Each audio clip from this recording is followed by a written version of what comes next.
So I only won about 14% of my opening night NHL bets. That sounds bad, right? 14% of my bets? That does sound bad until you look at the bottom line and you realize, oh, I'm up 5 units. How is that possible? Oh, that's right. Because we remember how to bet on the NHL and be profitable by betting strategic line combos, where 1 or 2 wins can negate all of the bad ones. And I know a certain contingent of you are learning this in short order because I had a good friend of mine text me last night.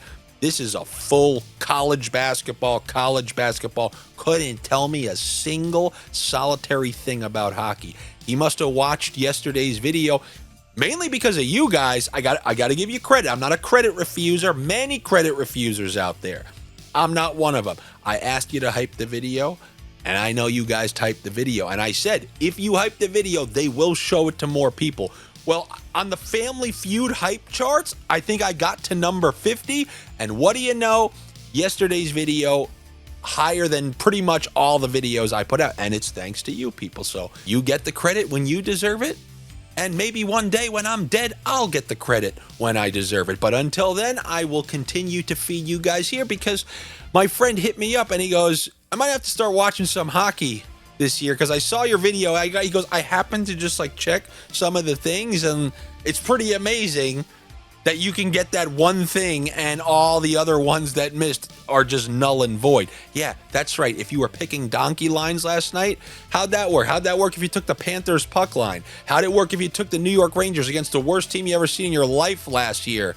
At home, Madison Square Garden, open up the season, looked like a inter squad scrimmage. Looked like a split squad scrimmage. Nobody cared. And what do you know? Rangers lose. There goes your 5-leg donkey line parlay. And then in the late game, you see the Avalanche win a game against the LA Kings where the Avalanche looked incredible. Everything and anything is possible with donkey lines.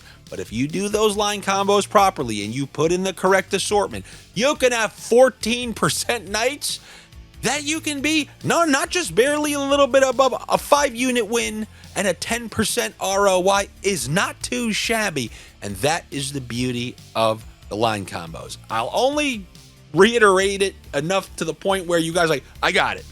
Donkey lines are out of the equation. And with that said, what do you want? Of course, because that's what people want the most. Who's gonna win? Well, I would say this. Let's start at a place we start every single year. I don't know. Opening night, it's guaranteed. It must, like, that is it set in stone, and then the rest of the NHL schedule is made around it. And that is the Toronto Maple Leafs and the Montreal Canadiens playing in the first game of the season. Every single year, this is the case. I will say this. The reason this one feels a little different are the vibes coming into it. Because the last 5 years, 8 years, even though Montreal made that scam Stanley Cup in there somewhere where they were in like a fake division, shouldn't have made it, but then made it because it was a fake division. But outside of that, you're talking about a perennial lottery team. But this is the first time the narrative is kind of changing. They weaseled into the playoffs, had a great run down the stretch, and now there are high expectations for them. And then on the other side, you have Toronto losing Marner. People are a little bit down on them. So people just look at this game, oh, this game can go either way. Now, I don't think this is the case. I think this was the playoffs. I think Toronto would destroy Montreal. But remember, the playoffs are real hockey. As you saw during the Pittsburgh Rangers game, they could say, no, I know it's night 1 of the season. We're not ready for the season yet. And both of the teams just fully mailed in the game. You saw zero effort. So who knows? That could always potentially be on the docket. But I do think if this was a real game, a real series, the way Toronto plays now, you remove Marner. You have a defensive and hardworking and responsibility-oriented coach. And you have guys like Nyes resetting like the identity of that team.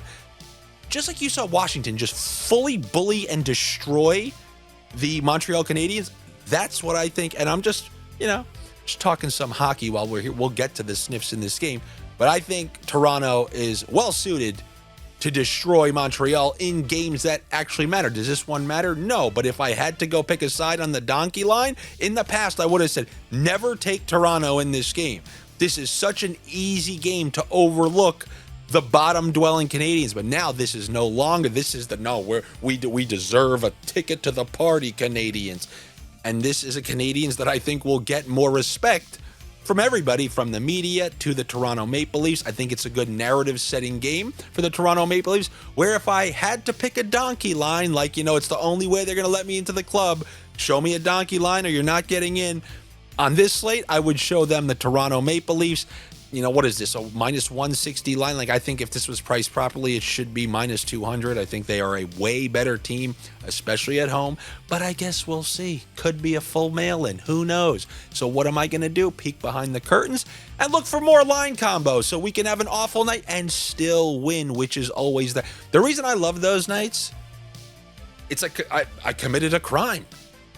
I lost everything. All right, so good. You're penniless, right? Right? Wrong, sir. Wrong. And that's what I'm looking for, more nights like that. And how does that start?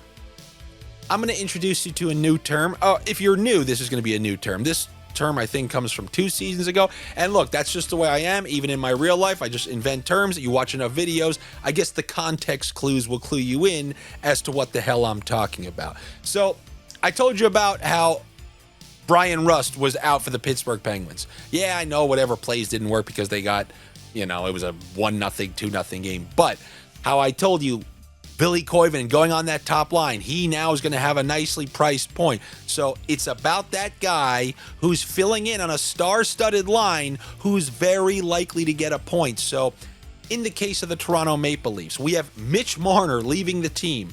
And we still have Matthew Knies, and we still have Austin Matthews. So whoever is in that position, you have 2 pretty lethal goal scorers on your line. All you got to do is show up, and you will be able to get an assist. Many times this would be somebody like Max Domi. Max Domi was practicing on that line a little bit, but it's not going to be Max Domi. Max Domi is going to be down in the lineup. This is going to be former Utah, Arizona, Phoenix Coyote Matias Maccelli, who is a pass-first guy. If you've ever watched him play in Utah, he's always looking for those seam passes especially when he was on the power play. A couple of years ago, he got a lot of power play time. He is a pass-first kind of player. Playing with Matthews and Matthew Knies against a poor defense in the Montreal Canadiens, you could really bully them around. You gotta love the opportunities for Matias Maccelli. I feel like this is a name you're going to hear all throughout the day. Who knows? Maybe you heard it here first. Maybe you didn't. But that Matias Maccelli, specifically the assist, I don't need to take the point. Is he going to be the goal scorer on a line with 2 serious goal scorers? No, he's taken in for Mitch Marner. You remember when we used to orchestrate this line last year? You never got good prices, the same way you never had your car. So we always had to, Marner assist, 2 points for this guy. We had to concoct it, as we do many times with these star-studded lines. But now we got, and sorry I delayed, but the term, I said the high price assist that stirs the price.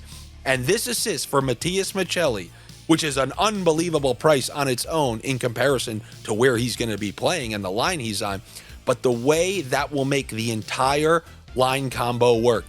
So we're going to do 2 points. Remember the formula I gave you? 2 points for the best player on the line, Austin Matthews. 1 point for Matthew Knies, and then the high-priced assist for Matias Maccelli, which is going to stir this string to a plus 900. So that's what we're going to be looking for against the Montreal Canadiens. And on the Montreal Canadiens side, let me tell you something. Their top line presents an incredible value.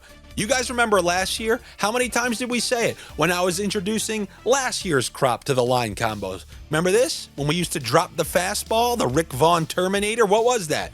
Go ahead. Let everybody know in the comments. It was Caulfield Point, Suzuki Point. I kept saying, you click both of those names and it's plus money. I will never give you a problem for taking that. They won so many times, it got to a point where it wasn't plus money. But earlier in the year, I don't know why. It's beautiful to see. They're giving us top-line players. Not just on this team. We're going to see it in some other games as well.